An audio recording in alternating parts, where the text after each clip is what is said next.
Y ahora vamos a ver una entrevista también corta de Agustín Laje con John Milton Rodríguez, que dio también hace una semana atrás aproximadamente, y que bueno, em, yo no la vi, así que la voy a estar acá viendo con ustedes. El título dice Confrontando la mentira progre. Familia, vida y libertad. La familia y la libertad son las causas más nobles en las cuales todos podemos unirnos. Y en Latinoamérica estamos viendo un reto muy grande que implica que con valentía y determinación podamos hacerlo. Así que hoy nuestro invitado es un fiel representante de estas causas y me siento muy feliz de que esté con nosotros en este podcast el día de hoy. Bienvenido. El líder de la batalla Dios te bendiga. cultural. Gracias y nuestro respeto y admiración por esas batallas que te das por la vida, la familia y la libertad. ¿Cómo está Latinoamérica? Ubícanos un poquito esas batallas que nos estamos dando contra todo esto. Mira, hagamos, digamos, una suerte de repaso para saber dónde estamos parados hoy. Situemos a América Latina en el momento actual, mirando qué pasó en años anteriores, para saber dónde estamos parados. En 1990, Fidel Castro crea algo llamado el Foro de San Pablo junto con Lula da Silva, viendo que la Unión Soviética se desmoronaba y necesitaba un apoyo continental para continuar con el proyecto socialista en nuestro continente. El Foro de San Pablo va a tener gran éxito, va a inaugurar lo que se conoce como socialismo del siglo XXI y muchos presidentes van a salir de ese seno. Hugo Chávez, Nicolás Maduro, el matrimonio Kirchner en Argentina, Evo Morales en Bolivia, Rafael Correa en Ecuador, Lula da Silva, Dilma Rousseff en el caso brasilero. Y así en general el continente giraba hacia la izquierda a principios del siglo XXI. Pero hubo tres países que le hicieron frente al Foro de San Pablo. Fue Colombia, fue Chile y Perú, en algo que llamó el Grupo de Lima. El Foro de San Pablo empezó a tener grandes problemas a partir del año 2015. A partir del año 2015 empiezan a cambiar las cosas en América Latina. Por ejemplo, llega Mauricio Macri a Argentina después de 12 años de kirchnerismo. O por ejemplo, en el año 2016 va a llegar, en el caso de los Estados Unidos, Donald Trump a ser jefe de Estado. En el caso de Brasil, Bolsonaro llegará en el 2018. Piñera volverá al poder en el 2018 también. En el caso de Ecuador, llegará Lenín Moreno y Rafael Correa se terminó su hegemonía. Evo Morales ya queda fuera de juego a partir del 2019, con Hugo Chávez muerto, Nicolás Maduro deslegitimado hasta la médula, un Fidel Castro ya muerto, un Raúl Castro que no se hace cargo del poder. Es decir, la izquierda se va hundiendo, salvo en un país, México. México en 2018 gana López Obrador y el Foro de San Pablo se lava la cara. ¿Se lava la cara en dónde? En Puebla. Se arma el Grupo de Puebla. Y a partir del 2019, que el Grupo de Puebla se crea en junio del 2019, ya la cosa empieza a cambiar en América Latina nuevamente. Más o menos en octubre del 2019 tenemos insurgencias indigenistas en Ecuador, que prácticamente hacen un golpe de Estado contra el gobierno de Lenín Moreno. Tenemos las insurgencias chilenas, que generan un conflicto de una magnitud revolucionaria, queriendo un nuevo texto constitucional. Tenemos además elecciones en países donde el socialismo del siglo XXI no había llegado antes, sí llega. Por ejemplo, Chile, llega Boric. Colombia, llega Petro. Perú, llega el maoísmo, Pedro Castillo. Y de golpe los tres países que habían resistido al socialismo del siglo XXI en una fase anterior se vuelven rojos socialistas. Y cuando uno ve el mapa encuentra que para el año 2023, enero 2023, todo el mapa de América, contando también Canadá y Estados Unidos, es socialista con excepción de 5 países. Tuvo que ver algo en que la gente que suponía que defendía vida, familia y libertad, al menos exponían algo como esas banderas, realmente fueron muy frágiles, muy débiles, muy grises en el momento de presentarse frente a esos desafíos. Mira, yo creo que no entendían que el problema era político. Yo creo que pensaban que defender la vida, la familia, era una cosa que se hacía por fuera de la política. Entonces nadie se quería mojar, nadie se quería embarrar. Y de golpe, insisto, el continente entero se nos volvió socialista. Y empezó a cambiar esto recién a fines del año 2023, que es cuando en Argentina gana Javier Milei. Y tenemos en Centroamérica el caso de Bukele, que también a principios de este año 2024 vuelve a ganar con 85% de los sufragios. Y tenemos ahora las elecciones venideras en los Estados Unidos con Donald Trump. Entonces, haciendo un análisis que Donald Trump puede ganar en el momento que nosotros estamos grabando esto, las encuestas le dan una ventaja muy significativa por sobre Harris. Entonces, haciendo un raconto político muy veloz desde los 90 hasta hoy, que es lo que he intentado hacer, vemos que podemos salir de esto.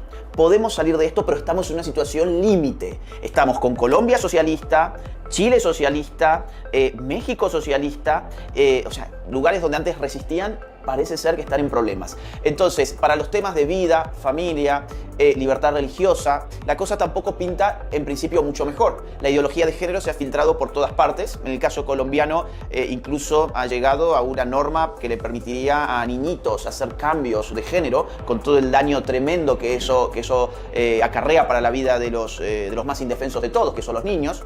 O, por ejemplo, en el caso de Colombia, el aborto se ha despenalizado durante la pandemia hasta la semana 24, por una corte constitucional que solo 3 meses más tarde de llevar el aborto legal hasta la semana 24 prohibía en este país la pesca deportiva. Los mismos jueces que decían está muy bien que mates a tu hijo en gestación con 6 meses de gestación son los mismos jueces que decían al pez no me lo saques del agua porque puede sufrir, porque encima en la pesca deportiva ni siquiera lo matan, o sea, sacan el pez, sacan la foto y tiran el pez de nuevo al agua. Bueno, eso en Colombia ya no se puede hacer, pero sí puedes matar a tu hijo en gestación. Bien, esto avanza con mucha velocidad desde que Petro gana las elecciones en el caso de Colombia, y lo mismo se registra en el resto de los países donde el socialismo del siglo XXI ha llegado. El tema de Javier Milei es un tema que trae esperanza al continente, sobre todo porque el tema de libertad, en los temas de libertad económica, por ejemplo, se decía que era imposible que la inflación retrocediera en Argentina, y bajo unos elementos de cifras astronómicas, ahora estamos viendo que de 3 cifras vamos en 2 cifras, con una gran posibilidad de que a la vuelta de 2-3 años estemos ya sobre una cifra en Argentina. ¿Cómo ha sido la experiencia en tu país sabiendo que el tema de libertad es una señal de esperanza para la otra bandera de vida y familia? Mira, en Argentina la cuestión económica ha sido terrible. Los socialistas nos dejaron un país con 50% de pobres, con 70% de niños que pasan hambre, con una moneda totalmente destruida, una matriz productiva destrozada. Realmente nos han complicado la existencia. Y Javier Milei llegó en ese contexto con una promesa muy clara: acomodar las cuentas del país, acomodar la economía del país. Y lo primero que para eso él tiene que hacer es domar la inflación. Y lo está logrando. Según todos los analistas económicos que salen en la televisión, según todos los periodistas de temas económicos y políticos, no había ninguna posibilidad de que tuviésemos, digamos, una inflación mensual rondando en el 3% en esta etapa del gobierno. Y sin embargo se logró. Antes de darnos cuenta, la inflación mensual, que arrancó en 25%, imagínate, 25% mensual. ¿Cuánto es más o menos? Bueno, el cálculo, porque es exponencial. Es exponencial. Entonces el cálculo que se hizo en ese momento rondaba el 17.000%. Impresionante. O sea, es el impuesto más abusivo que genera el Estado hacia el ciudadano. Mira, es que pasa que con una inflación de esa magnitud sumís a la pobreza al 95% de la población, porque le has destruido la moneda, los volviste pobres en un segundo. 90-95% de pobreza se calculaba si la hiperinflación llegaba, pero Javier Milei la detuvo ahí nomás de asumir y empezó a bajar, y ahora estamos en 3% mensual, que sigue siendo mucho, pero mirando la película, la gente además en las encuestas, la mayoría de la gente responde que tiene esperanza de que el mes próximo haya menos inflación. Me escribe un amigo de Argentina, Sí. un hombre muy importante en temas de Estado y todo esto, pues contrataba con el Estado. Y él me dice, mira, yo he sido afectado, he perdido contratos y todo eso, pero yo he entendido que eso es necesario, Sí. porque si no se reduce el Estado, Sí. no es posible bajar la inflación, no es posible bajar el peso que tiene el Estado para cobrarse al ciudadano. Entonces me ha llamado mucho la atención porque me dice, a costilla de que mi economía, entre comillas, ha disminuido, pero así como yo, los argentinos somos conscientes de que ese despilfarro del Estado tiene que acabarse si queremos dar un futuro a nuestras nuevas generaciones. ¿Cómo ha sido eso? Bueno, yo tengo la misma experiencia que él. Es decir, si yo me rigiera por mi interés particular, a mí me convendría que sigan los Kirchner porque tenían una brecha cambiaria inmensa y para las personas que cobran dólares significaba, digamos, una vida de abundancia a costa del daño de toda una sociedad. Entonces, ¿quiénes son los que realmente la pasaban bien? No eran los pobres. El pobre está estancado en una situación inflacionaria. Está totalmente estancado. El que realmente podía pasarla bien era una persona, por ejemplo, que cobraba dólares, que ganaba en dólares. Una persona que gana en dólares, en el contexto kirchnerista, por ejemplo, podías comer en un restaurante por $4, $5 en un buen restaurante. Pero eso no significa que sea bueno para la gente, eso significa que la gente está totalmente empobrecida y que en todo caso vos tenés la fortuna de poder tener ingresos en una moneda que no es el peso argentino. En cambio ahora, con Milei, quien apostó al dólar ha perdido. Quien con sus pesos compraba dólares ha perdido porque el peso se ha valorizado mucho más que la tenencia de dólares. De hecho, la relación peso-dólar está bajando en favor del peso. Cada vez cuesta menos el dólar en Argentina. Y esto, bueno, también es parte de la macroeconomía que está llevando adelante Milei. Por eso hay muy buenas expectativas. El problema de Milei es que es un outsider, que es un partido político nuevo, que no tiene mucha gente en el poder legislativo, pero el año que viene tenemos elecciones y en esas elecciones se va a recambiar gran parte del poder legislativo. Esto es impresionante, pero me impacta mucho algo que está pasando en este momento, y es que hay que confrontar lo que está, digamos, gestando esas manipulaciones de derechos que no existen, de deseos que se convierten en derechos, que no los puede pagar nadie realmente, a partir de un concepto que tú lo confrontas fuertemente en tu nuevo libro, globalismo. Hablemos un poquito de cómo se confronta el globalismo y cómo es la manera. Sé que es muy poco el tiempo, pero una idea que gestó para ti este libro y que permite confrontar esa gran mentira del globalismo para devolver la libertad a los pueblos. Bueno, vamos a ver. El globalismo hay que entenderlo como una forma de gobierno político que empieza a ejercerse por fuera del Estado-nación. El mundo se ha dividido desde el siglo XVII en Estados-nación.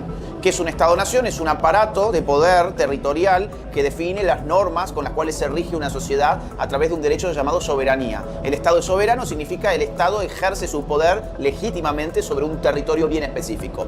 Eso articuló las relaciones internacionales desde el siglo XVII en adelante. Ahora, nuestro siglo XXI está viendo un cambio brutal, porque ese poder soberano está siendo transferido a otro tipo de entidad política que ya no es territorial, ya no es estatal, es supraestatal, es supranacional. Los estados están cediéndole poder a organismos internacionales que son los que terminan dictaminando qué es un derecho, por ejemplo, y que van inflando la categoría de derechos humanos con cualquier tipo de cosas, incluso con cosas que no están en los tratados de los derechos humanos. Te inventan, por ejemplo, que hay un derecho humano a la identidad de género. En el sistema de OEA, el sistema interamericano de los derechos humanos, de OEA, de la Organización de Estados Americanos, que es un claro ejemplo de globalismo, se sacan de la galera a un supuesto derecho a la identidad de género que no existe en la Convención Americana de los Derechos Humanos. O, por ejemplo, se inventan un derecho al matrimonio gay que no existe en la Convención Interamericana de los Derechos Humanos. De hecho, todo lo contrario. Esa convención establece muy claramente que el matrimonio es entre hombre y mujer. O, por ejemplo, allí donde la Convención Americana de Derechos Humanos reconoce la vida humana desde la concepción, el derecho a vivir desde la concepción, bueno, los militantes de OEA o el caso de Naciones Unidas se inventan que el aborto es un derecho humano. Entonces, en nombre de derechos humanos están inventando cualquier tipo de cosas a través de organismos internacionales porque les cuesta pasar esas agendas muchas veces en las legislaturas del Estado-Nación. Ahora, yo escribí este libro precisamente para que comprendamos que tenemos que llegar a tiempo a los temas. El globalismo está en estado embrionario, es decir, todavía apenas está desarrollándose. Voy a usar una metáfora poco feliz, pero cae justo en lo que quiero decir. Hay que abortarlo. O sea, si está en estado embrionario y es un mal absoluto el globalismo, porque si esto se desarrolla no va a tener forma de ser controlado, porque no es democrático. A ver, vamos a poner otro ejemplo para que se entienda. Vamos a poner el ejemplo de Agenda 2030. La Agenda 2030 es una agenda de Naciones Unidas creada en el año 2015 que plantea 17 objetivos, 169 metas a cumplirse a más tardar para el año 2030. Por eso se llama Agenda 2030. Ahora, ¿cuántas personas diseñaron la Agenda 2030? 87 personas. ¿Sobre cuántas personas rige la Agenda 2030? 8.000 millones de personas y es para todo el planeta. Entonces, a ver, ¿alguna vez te consultaron a vos, John Milton, ¿qué opinás de este objetivo? ¿Qué opinás? ¿Vamos a votar sobre esta u otra meta? No, no tiene base democrática. Son burócratas internacionales a los que no elegimos, no conocemos, pero hablan en nombre de la humanidad y establecen agendas para los pueblos. Y cuando uno hace lupa en esta Agenda 2030, por ejemplo, te trae ideología de género, te trae, por ejemplo, aborto. De hecho, la meta número 6 del objetivo número 5 solicita cuanto antes implementar una serie de acuerdos que fueron los de Beijing y los del Cairo que implican interrupción voluntaria del embarazo, como ellos le dicen. La desconstrucción del lenguaje, ¿no? Exactamente. Todo eso está metido ahí en la Agenda 2030, por ejemplo. Bueno, seguimos con estos temas con Agustín Laje. Estamos muy agradecidos contigo. Quiero recomendarles el libro Globalismo y también Generación Idiota. Me gustó mucho lo que comentabas sobre la definición de idiota. Sí. Esa no la conocía. Cerremos hablando de esa definición porque me pareció súper interesante. Mira, a la gente, a ver, es un poco también para escandalizar, que lo hago ciertamente, porque idiota en el lenguaje coloquial es insultante, es decir, lo utilizamos para insultar, pero su raíz etimológica, su contexto de surgimiento, digamos así, en realidad se halla en la antigua Grecia. Los antiguos griegos le llamaban idiota a aquel que estaba aislado de las discusiones políticas, aquel que solamente tenía ojos para sí mismo y para sus asuntos estrictamente personales. Entonces yo recupero esa definición, el idiota como aquel que está ensimismado, aquel que no tiene ningún interés por lo que pasa allá afuera. Allá afuera te legalizan el aborto hasta la semana 24 en Colombia, pero vos ya naciste, así que ¿qué te importa? Allá afuera te meten normativas para castrar a niñitos de 5 años. Pero bueno, vos ya sos un adulto y no tenés disforia de género, ¿qué te importa?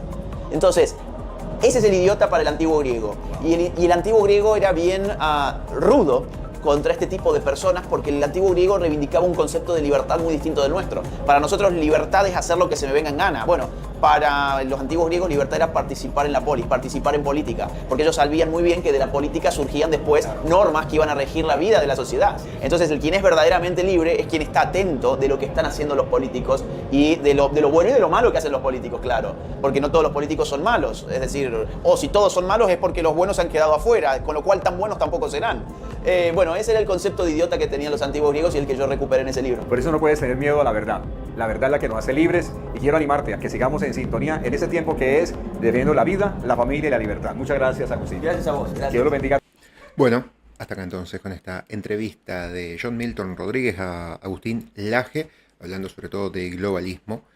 Y con este video, esta entrevista, vamos cerrando el video de hoy, que fue más corto de lo habitual, pero con una lluvia de entrevistas cortas de Agustín Laje, que tenía varias, y tengo todavía varias para seguir viendo los programas que vienen, pero bueno, vamos a ir ya viendo algunas. Me quedan 6 o 7 todavía para ver. Seguramente en el programa próximo de mañana veremos otras 1 o 2 más, y a lo mejor un contenido más de Miklos Lucas, a lo mejor la entrevista barra debate que tuvo Emanuel Danan con María O'Donnell y con Tenenbaum, así que podemos ver todavía varias cositas más que nos quedaron en el tintero. Acuérdense de seguirnos en Twitter, Batalla Cultural Clips o @BatallaClips, porque ahí subimos las cositas que nos van quedando afuera siempre en los programas y todas las cositas de actualidad del día a día que vamos reposteando y que bueno, a lo mejor no llegamos a verlos en los vivos. Así que nada más. Abrazo grande, cualquier cosa lo dejan en comentarios, espero que les gusten estos tipos de videos. Síganos en Facebook, síganos en YouTube y en Twitter y nos vemos en el próximo programa.